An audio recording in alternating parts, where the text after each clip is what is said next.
5 weeks before my wedding, my mom left a voicemail that cracked something inside me. Honey, we can't make it. Todd's yacht party is the same day. You understand, right? I'm Camille, 31, biomedical engineer. The kind of daughter who got straight A's and still couldn't get a framed photo on the living room wall.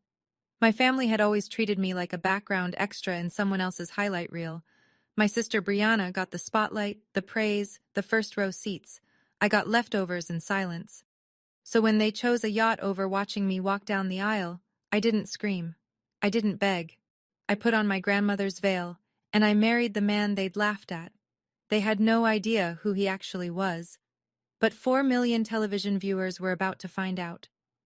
I grew up in Millbrook, North Carolina, one of those towns where everybody knows your lawn and your business. My father, Glenn Ashford, owned an insurance agency on Main Street. My mother, Judith, considered herself the social backbone of the Millbrook Country Club, which really meant she organized the annual golf brunch and never let anyone forget it. Then there was Brianna, 3 years older, homecoming queen, knew how to work a room before she could drive. She'd walk into Sunday brunch and every head turned. My mother would beam like she'd personally sculpted her. Me? I liked math. I liked silence.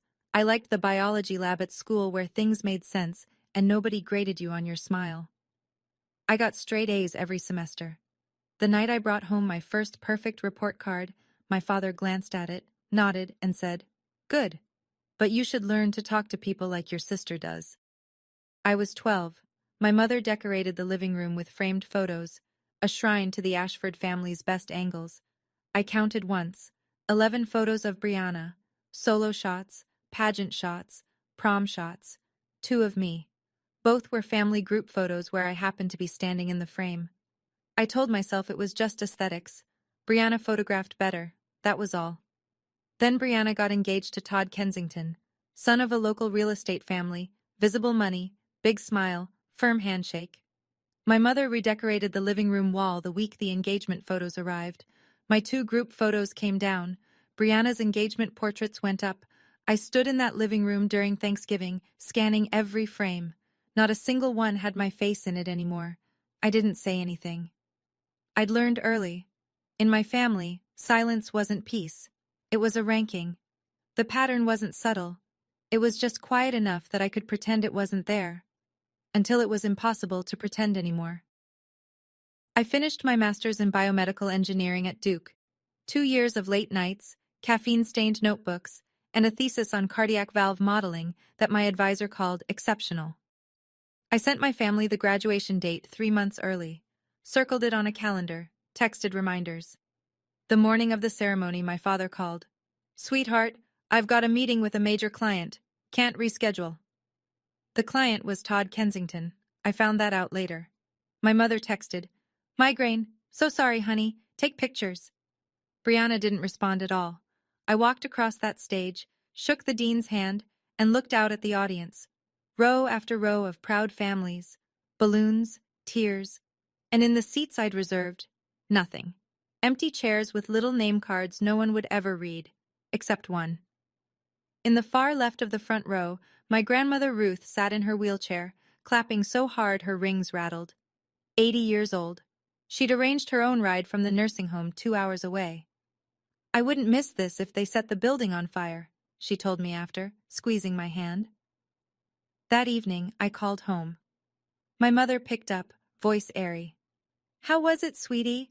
I'm sure it was nice. It's just a graduation, though. Brianna didn't even have one, and she's doing fine." I hung up and opened Facebook. There was my mother, at a spa resort, arm around Brianna, matching robes. Caption: "Nothing beats mother-daughter time." Posted 6 hours ago. While I was walking across a stage, she couldn't be bothered to watch. That was the year I stopped expecting anything. But I hadn't yet stopped hoping. I met Declan Mercer at a medtech conference in Austin. He was presenting on AI-assisted diagnostics, something about training algorithms to read imaging scans faster than radiologists. I was there for the cardiac device panel, but his session ran over into my lunch break, so I stayed. He spoke like someone who'd built things with his hands before he built them with code. No jargon walls, no ego. He wore a flannel shirt and boots that had actual mud on them. After the talk, I asked him a question about edge cases in valve imaging. He lit up. We talked for 40 minutes and missed lunch entirely. 6 months later, we were a couple. He drove a dented Ford F-150, lived in a modest rental outside Raleigh, and described his work as a small software company, medical stuff. I didn't press. I fell in love with the man who remembered how I took my coffee and read my published papers before I even mentioned them. When I brought him home to meet my family, my father lasted about 90 seconds. "So what do you do, Declan?" "I run a small company, medical software." My father nodded once, the same nod he gave my report cards, and turned to Todd. "Tell me more about the lakefront resort project. 12 million, right?" In the kitchen, my mother pulled me aside. "He seems fine. At least he has a job, but compared to Todd..." She trailed off and shook her head.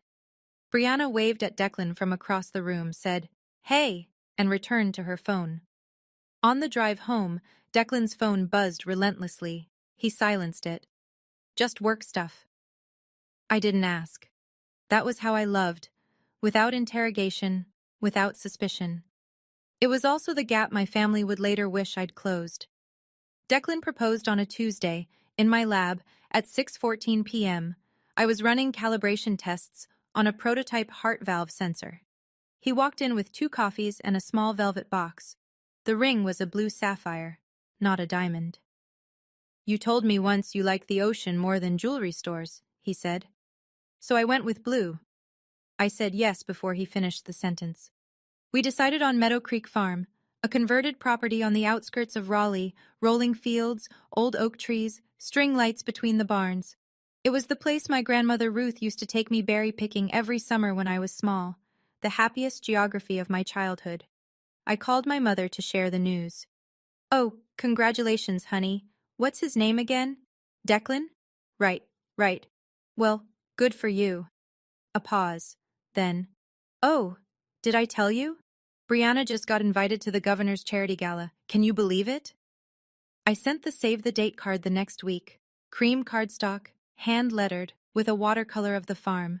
I mailed it to my parents, to Brianna, to every relative I could think of. 2 weeks passed. No reply. Not from my father, not from my mother, not from Brianna, not even a text saying, "Got it."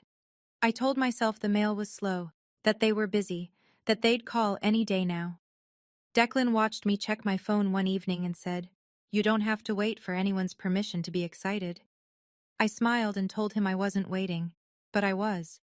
I was still sitting at that invisible table, hoping someone would pull out a chair for me. 5 weeks before the wedding, I called to confirm. My mother answered on the 4th ring. There was music in the background, something jazzy, something expensive. "Mom, the wedding. You got the invite?" Yes, we did. It's beautiful, the little card." A pause, then a breath, the kind she took before delivering bad news wrapped in a ribbon. "Honey, I need to tell you something. That same weekend, Todd is hosting a party on his yacht at Lake Norman. Very important people. Your father has clients coming." "Mom, it's my wedding." "I know, sweetheart, I know. But the yacht thing is a once-in-a-lifetime opportunity. And your little farm ceremony, honestly, you could FaceTime us, or send a video afterward. We'll watch every second, I promise." I gripped the phone so hard my knuckles went white. My father picked up the extension. Business voice, clipped consonants.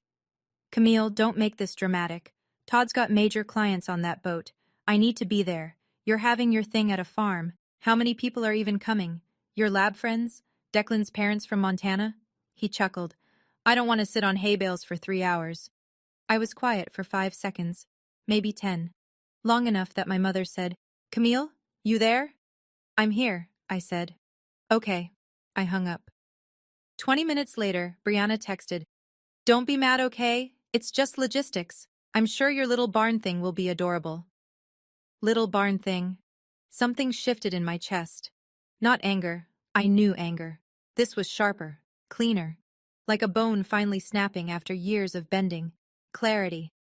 For the first time I saw the math clearly, and the numbers had never been in my favor. That night, I sat on the back porch. The air smelled like pine and coming rain. I made a list in my head, not on paper. I'd spent my whole career quantifying things, and some data sets don't need a spreadsheet. My master's graduation, empty chairs. My 25th birthday, a text from my mother at 11:47 p.m., clearly an afterthought. The day I filed my first patent, a microsensor for post-surgical cardiac monitoring, I called home. My father said, "That's great, kiddo. Hey, Todd just broke ground on a new subdivision. Isn't that something?" My engagement announcement, 3 weeks of silence.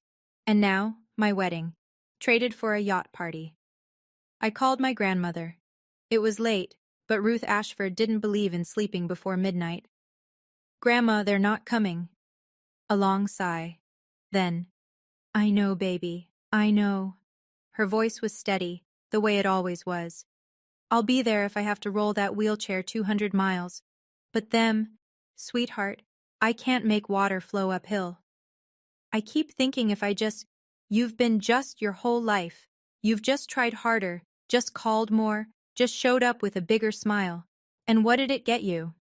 I didn't answer. "Exactly," she said. "Now go plan your wedding for the people who actually chose to be there." I hung up and called Laura, my best friend since college. "Change of plans," I told her. "No father walking me down the aisle. I'm walking alone." Laura was quiet for a second. "Good. You've been walking alone your whole life anyway. At least now you'll own it." I didn't know then that the small, quiet, no-drama wedding I was planning would air in front of 4 million people. 3 weeks before the wedding, Brianna FaceTimed me. She was poolside, a filter softening her face into something porcelain. Sunglasses pushed up, iced coffee sweating in her hand. "You're not actually mad, right? Mom said you hung up on her." "I'm not mad. I just stopped asking." She laughed, that light social media laugh she'd perfected. "Oh, come on. Don't go all dramatic. Todd's yacht party is going to be gorgeous. Mom already bought a new dress. It'll be so fun." "Fun for you." "Cam, seriously. It's not personal. It's scheduling. And honestly," she tilted her head like she was about to offer career advice, "your little venue is cute, very Pinterest, but it's not exactly an event people rearrange their lives for, you know?" I looked at my sister, at the carefully curated version of her that lived behind a screen, and I felt something close to pity. "I hope you have a great time, Brianna." "Wait, are you being passive-aggressive right now?" "No, I'm being done." I ended the call. 10 minutes later, my phone rang. "Mom." "Camille, Brianna just called me in tears. She said you were cold and rude. What is wrong with you?" She was trying to be supportive. "She called my wedding a Pinterest project, Mom." "Oh, don't twist her words. She's sensitive. You know how she is. Why do you always have to make things difficult?" I could hear my father in the background, muttering something I couldn't quite catch. Probably agreement. "I have to go, Mom." "Camille." I hung up, and something settled inside me. Not peace, not yet, but the beginning of something that would eventually become peace, the decision to stop performing for an audience that was never watching. My father called the next morning. He used his boardroom voice, the one he reserved for negotiations and family members who needed correcting. "Camille, sit down. We need to talk like adults." "I'm standing, Dad. Go ahead." "Todd has a major deal closing on that yacht. Partners, investors, people who matter. I need to be there. This isn't about feelings. This is business." "And my wedding is what, exactly?" "Your wedding is..." He paused, recalibrating. "Look, I love you. You know that. But let's be realistic. You're having it at a farm. Who's coming? Lab coworkers? Declan's folks from Montana?" He said Montana the way people say bargain bin. 85 people who actually want to be there. I'm not going to sit on a folding chair in a field for 3 hours when I could be securing our family's future on Todd's boat. "Our family's future," I repeated. "You mean your client list." "Don't be sensitive, Camille." There it was, the word they all used. Sensitive. As if noticing you're being discarded is a character flaw. "Dad, I'm going to say this once. You're choosing a business dinner over your daughter's wedding. You don't need my permission for that, but you also don't get to call it love." Silence. The kind that hums. "You've always been difficult," he said quietly. Then he hung up. I stood in my kitchen, phone still warm in my hand. Through the window, the afternoon sun was catching the tops of the pines, turning them gold. That was the last time I heard my father's voice before the wedding. The next time he called, his tone would be completely different. But that was still days away, and a version of me that didn't exist yet. That night, I sat on the bedroom floor with a photo album I hadn't opened in years. There was one picture I kept coming back to, all four of us at the beach when I was 8. My father's arm around my shoulder, my mother laughing, Brianna building something in the sand, and me, gap-toothed, sunburned, grinning so wide it hurt, convinced I was the luckiest kid alive. The family in that photograph never existed.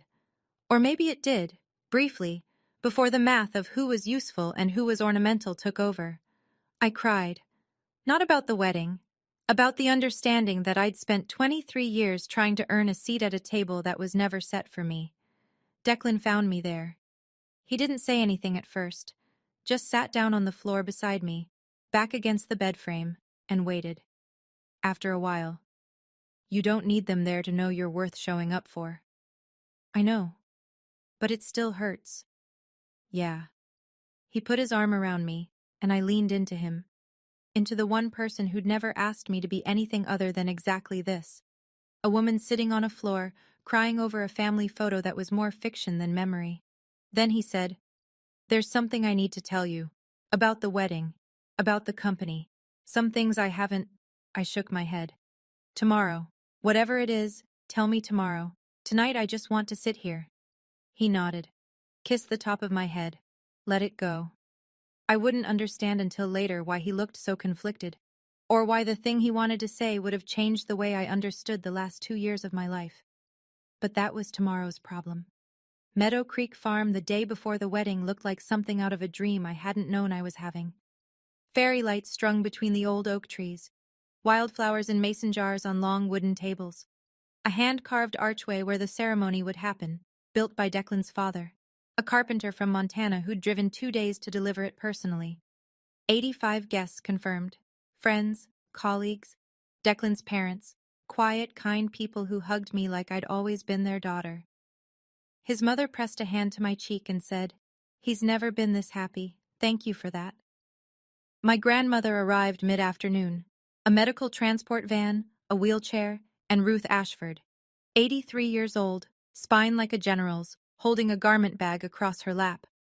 "Open it," she said. Inside, a lace veil, yellowed with time. Her wedding veil from 60 years ago. "Wear this. Only heirloom worth a damn in this family," she winked. "Back when I was prettier than Audrey Hepburn."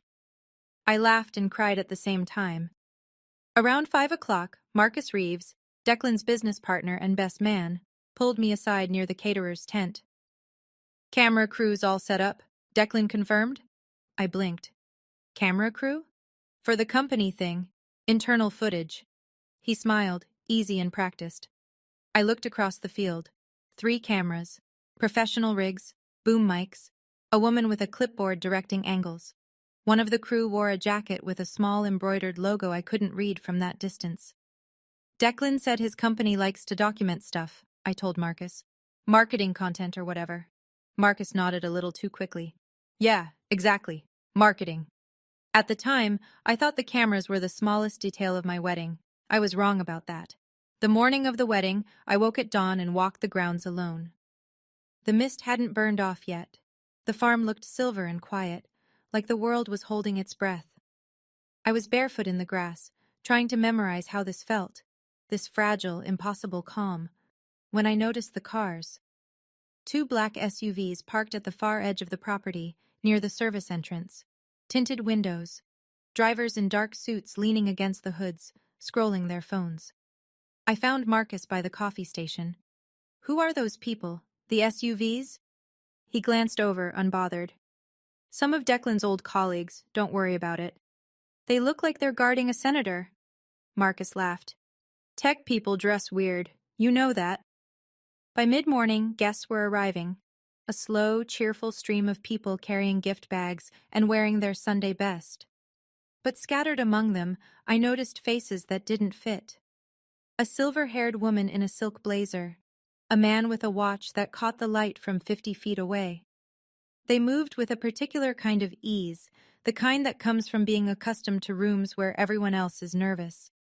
Declan introduced me to the woman. "Camille, this is Margaret. She was my mentor when I was first starting out." Margaret shook my hand warmly. "He's told me everything about you. The cardiac sensor work. Brilliant." I thanked her. I didn't ask what she did. That was how I operated. I took people at face value and didn't mind them for resumes. After I walked away, Margaret turned to Marcus. I didn't hear it then. Marcus told me later. "She really doesn't know?" Marcus shook his head. "That's exactly why he chose her." Laura cornered me in the bridal suite while I was having my hair pinned. "Okay, I need to ask you something." She closed the door, lowered her voice. "The camera guys out there, the ones Declan said were for internal company footage? Yeah? Cam, they have boom mics, a drone, grade A cinema cameras. One of them is wearing a badge." She pulled up a photo on her phone, zoomed in. The badge had a logo. Clean, corporate, recognizable. Nexus TV. Nexus TV, the national network.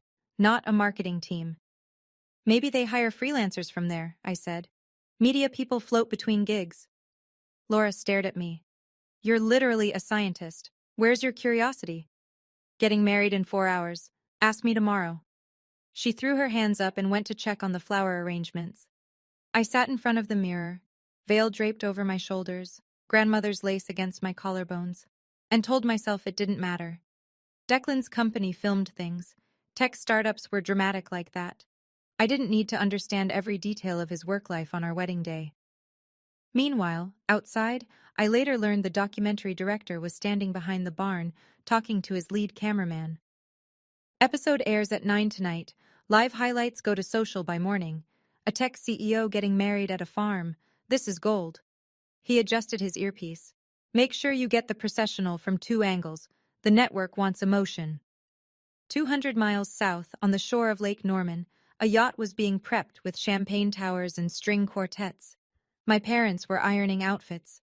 My sister was choosing earrings. None of us knew that in 6 hours, both events would collide on the same screen. I know what some of you are thinking. "Camille, why didn't you just tell your parents straight out?" I did. Dozens of times. In different words, different tones, different years. But there comes a moment when you realize you can't convince someone to love you the way you deserve. If this story is hitting something real for you, if you've ever been the invisible one at your own family's table, hit that like button. Not for me. So the algorithm puts this in front of the right person, someone who needs to hear it. Now, back to the wedding. At 4:30 in the afternoon, 2 very different scenes were unfolding 200 miles apart. On Lake Norman, Todd Kensington's yacht slid away from the dock. 60 guests, crystal glassware, a string quartet playing Sinatra. My father shook hands with investors in a new navy blazer, grinning like he'd just closed the deal of his life. My mother sipped Veuve Clicquot and posted an Instagram story. A slow pan across the lake, golden light on water, captioned, "Best night ever." The timestamp, 4:32 p.m. At Meadow Creek Farm, I stood at the end of a gravel path lined with wildflowers. 85 people in wooden chairs, string lights beginning to glow in the fading sun. My grandmother in the front row, veil in her lap, mouthing "go." No father beside me, no arm to hold. I adjusted my grandmother's lace veil, took a breath, and stepped forward. 1 foot, then the next. Gravel under my shoes, faces turning, friends standing, Laura pressing her hand to her mouth. And at the end of the aisle, Declan, in a simple gray suit, watching me with an expression I'd never seen from anyone. Not admiration, not awe, recognition, like he was seeing someone he'd known for longer than one lifetime. I walked alone, and for the first time, it didn't feel like absence. It felt like arrival. Behind me, 3 cameras tracked every step. A drone hummed somewhere above the oak trees. The crew worked in silence, capturing the kind of footage that doesn't need narration. On the yacht, my father was telling an investor, "My older daughter married Todd Kensington. You know Todd? The lakefront project? Nobody asked about the younger daughter. Nobody ever did. I found out what they said later, secondhand. The kind of details that arrive like shrapnel weeks after the explosion. On the yacht, somewhere between the second champagne course and dessert, a woman in pearl earrings turned to my mother. Judith, didn't I hear your younger daughter is getting married today? My mother set down her glass, smoothed her dress, smiled the smile she reserved for questions she hadn't prepared for. Oh yes, Camille wanted something rustic. A farm, somewhere outside Raleigh. She flicked her wrist. We tried to talk her into something nicer, but she's stubborn. And you're here instead? We had prior commitments. Anyway, she's marrying some IT fellow. Sweet enough, I guess. We're not sure he can afford much more than that barn. The woman in pearls raised her eyebrows but said nothing. Brianna appeared at my mother's elbow, phone in one hand, champagne in the other. Camille's fine, Mom. She's used to doing things solo. She actually prefers it. It's like her whole personality. She laughed lightly, performatively. My father stood 3 feet away, drink in hand, nodding, not defending, not correcting, just existing in the same gravitational field as Todd's money, orbiting it like a man who'd forgotten he had a second daughter getting married at that very moment. Todd leaned over to a colleague. My father-in-law's a great guy, best insurance portfolio in the region. Glenn smiled like he'd been given a medal. I was putting on my grandmother's veil in a candlelit barn, checking my lipstick in a handheld mirror, Laura squeezing my hand so hard I thought she'd break it. They were clinking glasses on a yacht. And somewhere between those two scenes, a television network was preparing to air everything. The ceremony was simple. That was the point. No 12-piece orchestra, no choreographed entrance. Just the two of us under an oak tree, surrounded by people who chose to be there. Declan held my hands and spoke without notes. I don't have a big speech. You're a scientist. You like data. So here's my data. Every single day with you is better than the one before. That's the best trend line I've ever seen. The audience laughed. I laughed. And then I cried. Not the pretty kind, the real kind. The kind where your mascara gives up. Did you just use trend line in your wedding vows? I said. Statistically significant emotional commitment, he said. More laughter. His mother wiped her eyes. His father put an arm around her. I kept my vows short too. I don't need you to save me. I just need you to stay. He whispered back. Staying is easy when you're the view. The officiant pronounced us married. We kissed. The crowd stood. My grandmother banged her wheelchair armrest and shouted, "Finally!" The cameras caught all of it, every angle, every tear. The drone circled overhead like a slow-motion witness. And in the middle of it, a detail that only I saw, 4 chairs in the second row, family section, wrapped in ivory ribbon. Empty. I looked at them once. Only once. Then I turned away. Those chairs would stay empty for the rest of the night. And I decided, standing there in my grandmother's veil with my husband's hand in mine, that this was the happiest moment of my life. I was not going to let 4 empty chairs define it. Not anymore. Not ever again. The reception spilled across the farm like something from a painting. Lanterns in the trees, music floating over the grass, people dancing on a wooden platform Declan's father had built the day before. My grandmother slow danced in her wheelchair. I held her hands and swayed while she hummed something old and beautiful that she couldn't quite remember the name of. Marcus stood up to give his best man speech.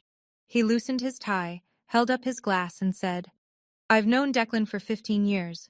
I watched him build a company that's changing medicine. But he told me once, and he'll kill me for repeating this, that his greatest achievement was convincing Camille to go on a second date. Laughter. Applause. Declan shook his head, grinning. Then I caught something. A flicker. Declan glanced at his watch. 8:47 p.m. His jaw tightened. He looked at Marcus. Marcus gave a small nod. Something was happening that I didn't understand yet. Declan leaned in close, his lips near my ear, voice just below the music. I need to tell you something. Now? The documentary. The camera crew. It's Nexus TV. The actual network. They've been following me for 6 months. The episode airs tonight. At 9. I pulled back. Looked at the cameras. The logo on the jacket. Nexus TV. Laura had been right. Declan, why is a national network filming your... Because the company isn't small, Camille. His eyes were steady, but his hands were shaking. There are some things about Mercergenics I should have told you sooner. About the scale. My mouth opened, closed. The clock on my phone read 8:52, 8 minutes until airtime. And 200 miles away, on a yacht on Lake Norman, someone was about to change the channel. He pulled me to the porch at the edge of the property, away from the music, away from the cameras. The air smelled like honeysuckle and cedar. Mercergenics isn't a small company, he said. We're going public next week. The current valuation is roughly $5 billion. I hold 38%. The number hung between us like a held breath. 5 billion. Yes. I stared at him. The flannel shirts, the dented truck, the rental house with the leaky faucet he fixed himself. The way he once spent 30 minutes comparing prices on paper towels at Costco. You drive a Ford F-150, I said, because apparently that was the detail my brain chose to process first. I like the truck. Declan, 5 billion. I know. You told me you had a small software company. I know that too.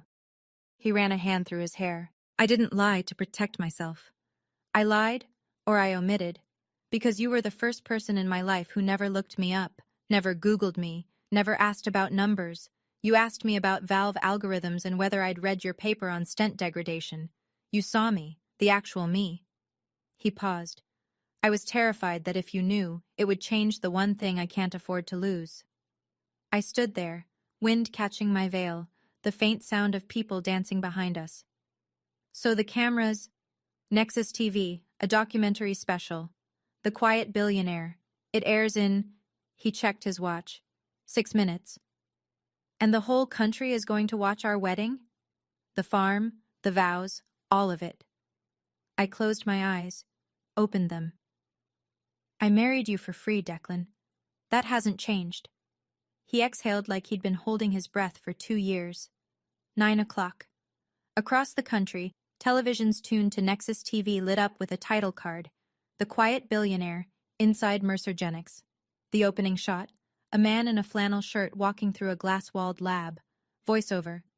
Declan Mercer, founder of Mercergenics, a medical AI company valued at $5 billion, is one of America's wealthiest and least-known entrepreneurs.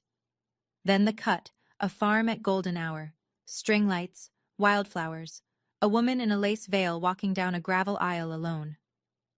Today, Mercer married biomedical engineer Camille Ashford at a small farm outside Raleigh, North Carolina. No press, no entourage, just family and close friends. On the yacht at Lake Norman, the bar television was tuned to Nexus TV. Background noise. Nobody was watching, until someone was. A woman near the bar tilted her head at the screen, squinted, tapped her husband's arm. Hold on. Is that Declan Mercer, the tech guy? They just said 5 billion. Todd turned, then froze. On screen, Declan standing at the altar. A close-up of his face as the bride approached. The narrator listed his net worth, his company, his portfolio. And then the bride filled the screen. A gasp traveled through the yacht like a current. My mother was mid-sentence when someone grabbed her arm and pointed. She looked up, saw me, in my grandmother's veil, walking alone, on national television. Her champagne glass trembled. My father pushed through the small crowd. He stood in front of the screen, jaw slack, reading the chyron. Declan Mercer, CEO, Mercergenics, $5 billion valuation. He did the math. I know he did. He was an insurance man. Numbers were his language. His face went white. And on the farm, I was dancing. I didn't see any of it. I didn't need to. The yacht went quiet the way a room goes quiet when someone says the wrong name at a funeral. My father stood 3 feet from the television, hands at his sides, watching a man he'd dismissed over pot roast get described by Nexus TV as one of the most consequential founders in medical technology. My mother fumbled for her phone, opened Google, typed Declan Mercer. The results loaded like a verdict. Forbes, Bloomberg, TechCrunch, MIT Technology Review. The same face, the flannel, the easy smile, the man she'd once called some IT fellow, staring back from the cover of a magazine she'd never bothered to read. Brianna materialized beside her, heels clicking fast. Mom, is that Declan? Camille's Declan? Be quiet, my mother whispered. She was scrolling. Stock projections. IPO timeline. Board of directors. Margaret Vale, venture capital legend. The silver-haired woman Declan had introduced me to at the farm. The one my family would never meet. Todd stood off to the side. He wasn't looking at the TV anymore. He was staring at nothing, drink untouched, doing his own math. His lakefront development, $12 million, stalled, leveraged against loans he was already struggling to service. And the man he'd never thought twice about, the man whose father-in-law he'd borrowed status from, was worth $5 billion. 12 million versus 5 billion. The ratio was devastating. A guest approached my father with a grin that was half awe, half accusation. Glenn, your son-in-law is a billionaire? And you're here? My father didn't answer. Todd walked to the bow of the yacht, pulled out his phone, and made a call. His voice was tight, urgent, private. The yacht party continued, but the air had changed. The champagne tasted different when the punchline was, you. My phone started buzzing during our first dance. I felt it against my hip, a persistent rhythmic vibration, like a second heartbeat. Declan felt it too. He raised an eyebrow. Ignore it, I said. We kept dancing, a slow song, his hand on the small of my back, the fairy lights making everything soft. But when the song ended, I looked. 14 messages, 7 missed calls. My mother. Where are you? You're on TV. Call me now. My father. Camille, call me now. Brianna. OMG, OMG, OMG. Why didn't you tell us? We need to talk right now. My mother again. I didn't know. Why didn't you say anything? Your family needs to talk about this. I love you, sweetheart. I love you. 3 words she hadn't texted me in over 2 years, and here they were, arriving not after my graduation, not after my patent, not after my engagement, but after a net worth figure scrolled across a television screen. I read every message, slowly, the way you read a verdict you already knew was coming. Declan stood beside me, didn't ask, didn't suggest, just waited. I looked up at him, at the farm, at my grandmother asleep in her wheelchair, exhausted and content, at Laura dancing with Marcus, at Declan's parents swaying under the oak tree. Then I looked back at my phone. I typed 1 character, sent it, to all of them, my mother, my father, my sister, 1 emoji, 1 reply. Then I locked my phone, slipped it into Laura's purse, and took my husband's hand. Dance with me again. We danced until midnight. I never checked my phone once. For the first time in 31 years, I didn't need anyone to see me. I could finally see myself. By morning, the documentary had been watched by over 8 million people. The farm wedding segment became the most shared clip of the night. The internet did what the internet does. It found the seams. Someone screenshotted my mother's Instagram story from 4:32 p.m. The yacht, the champagne, the sunset caption, best night ever. They placed it next to a still from the documentary. Me, walking down the aisle alone, same timestamp. It went everywhere.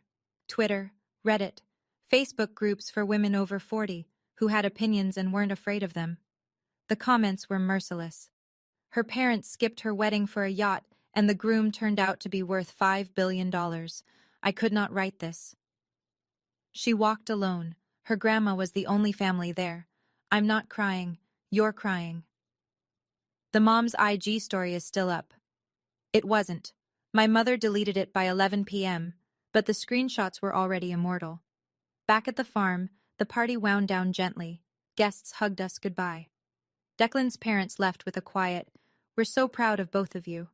I found my grandmother still awake, barely, in her wheelchair near the dessert table, a plate of cake crumbs on her lap. Laura crouched beside her. "Ruth, did you see the show?" My grandmother looked at her like she'd asked a silly question. I didn't need to watch it on a screen. I was here. At 11 p.m., another text from my mother arrived. "I'm sorry, Camille. I didn't know. Please give me a chance." I read it. I didn't reply. Not out of anger. But because I was sitting in a field with my husband, under stars, full of something I hadn't felt in a very long time. Enough. I finally felt enough. When I put my phone down that night, I felt lighter than I'd ever felt in 31 years. If this story is making you think of someone, a mother, a sister, a family member who made you feel like you were never quite enough, subscribe to this channel, because I believe real stories have power. And the next part, when my parents actually showed up at my front door, is something you'll want to hear. We're almost there. Stay with me. 1 week after the wedding, the doorbell rang. Declan and I were in the kitchen of our house, a simple 3-bedroom in a quiet Raleigh suburb, nothing that screamed billionaire, because neither of us wanted that. I opened the door. My parents, flowers, a bottle of wine, my mother's mascara already running. "We need to talk, sweetheart." I let them in. Not because I owed them anything, but because I was ready. We sat in the living room. Declan stayed in the kitchen, close enough to hear, far enough to let me own the conversation. My father spoke first, measured, practiced. "We made a mistake, Camille. I'll admit that." "Which part was the mistake, Dad?" I kept my voice level. "Missing my wedding? Or not knowing who Declan was?" The silence that followed was surgical. My mother jumped in. "We didn't know he was. We had no idea about the company, the money." "Mom," I leaned forward. "You didn't need to know who Declan was to come to your daughter's wedding. That's the problem. You didn't skip it because you were busy. You skipped it because you decided I wasn't worth the trip." She flinched. My father shifted in his seat. I watched him cycle through expressions: guilt, defensiveness, calculation, before settling on something I'd never seen from him, an attempt at strategy. "I understand," he said carefully. "And I'm sorry. But going forward, perhaps we can start fresh? I was thinking Declan and Todd might have some synergy, business-wise." There it was. 7 days after the most public humiliation of his life, my father sat in my living room and pitched a business connection. I let the word hang. Synergy. Like he was selling a term life policy instead of asking for forgiveness. "You just said synergy," I said. "You drove 3 hours to apologize, and you're already networking." My father's face reddened. "That's not—" "Dad, I analyze data for a living. Let me give you some." I folded my hands. "In the last 10 years, you've missed my master's graduation, my 25th birthday, my first patent filing, and my wedding. That's 4 major life events. 0 attendance." He opened his mouth. "The only time you've driven 3 hours to see me is right now, 1 week after finding out my husband is a billionaire. That's a data point, Dad, and data doesn't lie." My mother started crying. "How can you say that? I sacrificed everything for this family." "Mom, I'm not saying you're cruel. I'm saying you weren't there. Those are different things, and I'm tired." The room was still. Declan's footsteps in the kitchen had stopped. I stood up. "I'm not punishing you. I'm just done auditioning for a role you never planned to cast me in." My mother pressed a tissue to her face. My father stared at the floor. "I don't hate you," I said. "I don't want revenge. I don't even want an apology. Because an apology that only comes after a net worth reveal isn't an apology. It's a recalculation." I walked to the front door and opened it. Not violently, not dramatically. Just the way you open a door when a conversation is over and you've said everything that needs saying. Go home. And when you get there, ask yourselves, honestly, if Declan were an IT consultant making $60,000 a year, would you be standing in my living room right now? My father looked at me for a long moment.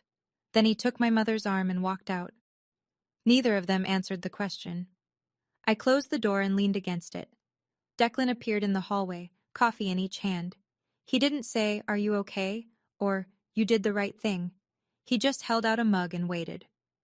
"I don't feel good about that," I said. "You're not supposed to. That's how you know it was real." We sat on the couch.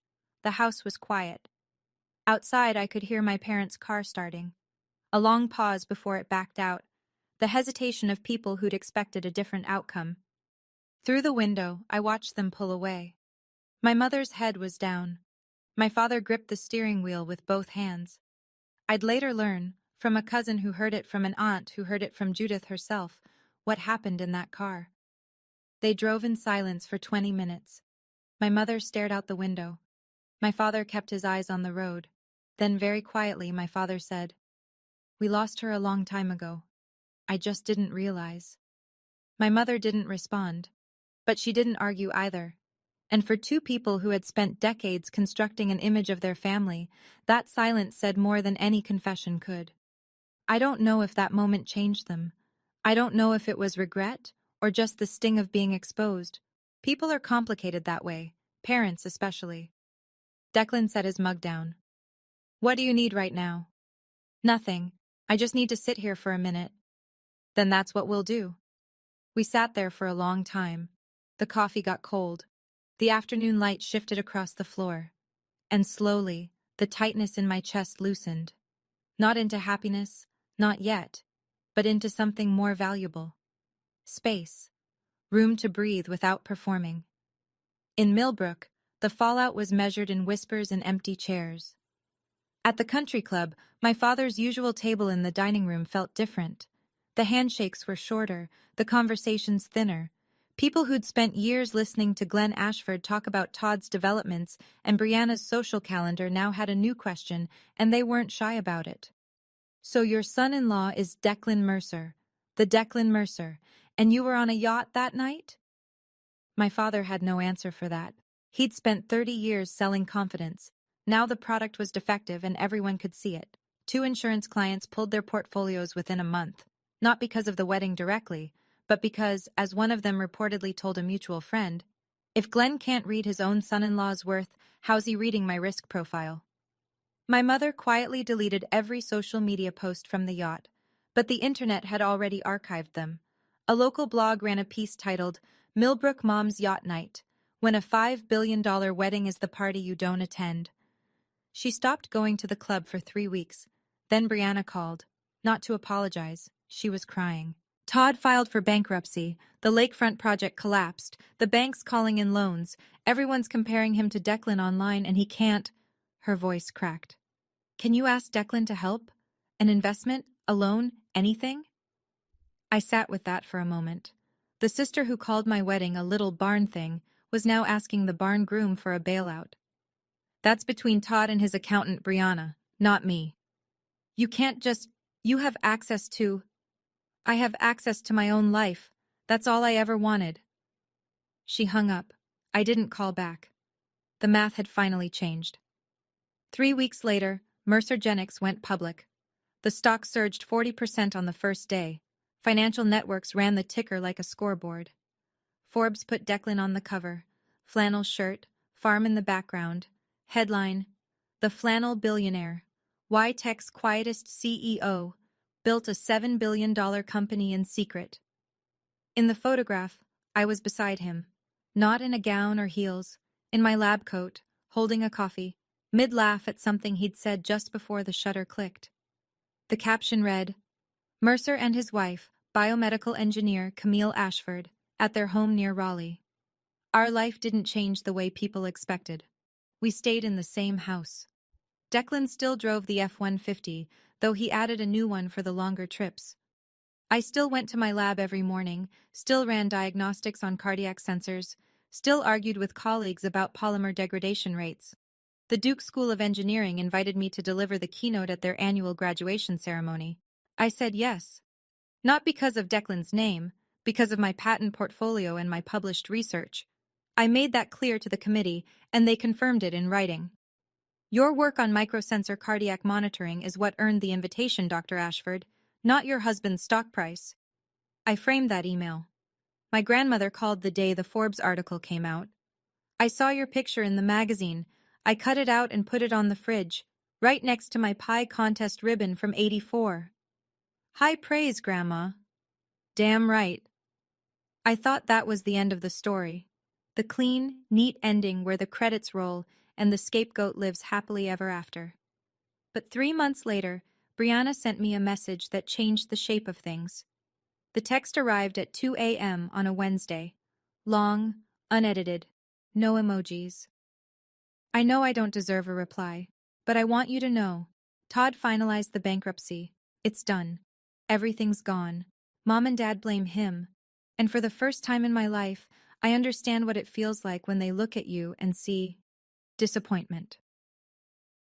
I read it 3 times, not because I didn't understand the words, but because I was trying to measure how much of it was real.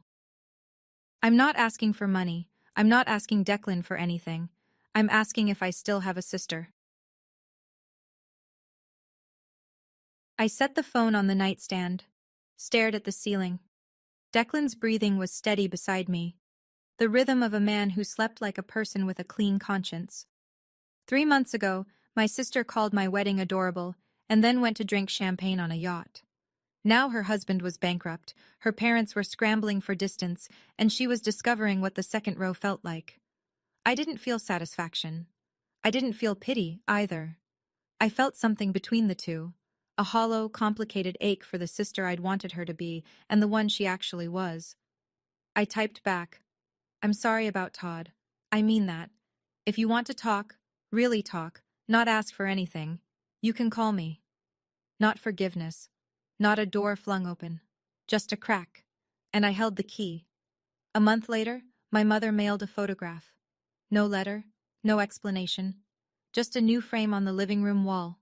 Me in my wedding dress, under the oak tree, veil catching the light. On the back, in her handwriting, "Should have been up years ago." I didn't reply. But I didn't throw it away either. 6 months after the wedding. I was sitting on the porch with my coffee, watching the morning settle over the yard. The azaleas were blooming.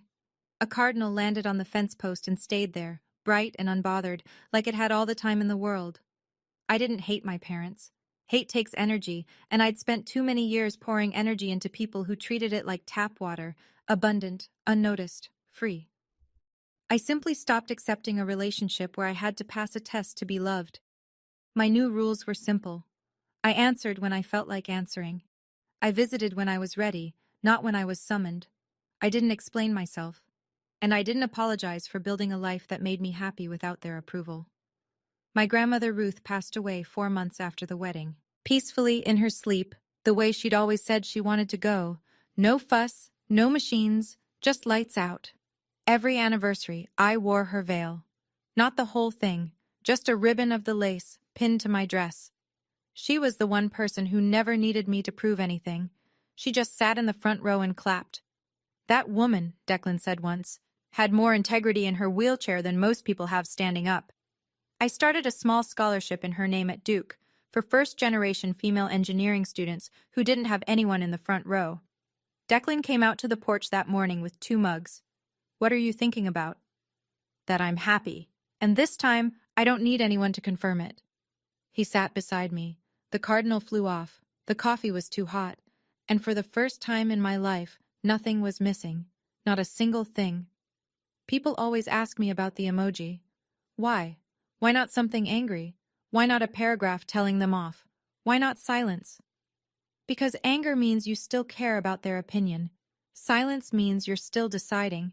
But laughter, real, unburdened laughter, means you've arrived somewhere they can't reach. That emoji wasn't revenge. It was release. The sound of a lock clicking open after 31 years. I think about that night sometimes. The fairy lights, the veil, the 4 empty chairs wrapped in ribbon that no one came to fill. I used to picture those chairs as proof of everything I'd lost. Now I see them differently. Last spring, I went back to Meadow Creek Farm. The owners let me walk the grounds. I stood where the chairs had been. Tall grass now. Wildflowers pushing through. I realized I didn't want those chairs filled anymore. I wanted the space. So here's what I'd tell you, if you're still listening. If you've spent years waiting for someone to hand you permission to be happy, to tell you you're enough, to show up, to choose you, stop waiting. Walk yourself down the aisle. Wear your grandmother's veil. Say your vows to the person who sees you. And if the people who were supposed to be there call afterward, panicked and breathless, wondering where you are, you don't owe them a speech. You don't owe them tears. You don't even owe them anger. Sometimes the most powerful thing you can say is nothing at all. Or one emoji, sent with a full heart and both hands free. I don't keep empty chairs anymore. I plant flowers where they used to be, And if they ever come back, really come back, not for the money, but for me, they'll have to find their own seat. I'm done saving them one. Thank you for staying until the end. My story's done, but yours might just be starting. If you've ever had to draw a line with family, or if you're still caught between love and self-respect, drop a comment. Tell me your story. I read every single one. And if you want to hear more about the Christmas my parents tried to show up unannounced, or about the woman who married her boss's boss and her family only found out on live television, the links are in the description. Subscribe, hit the bell. I'll see you next time.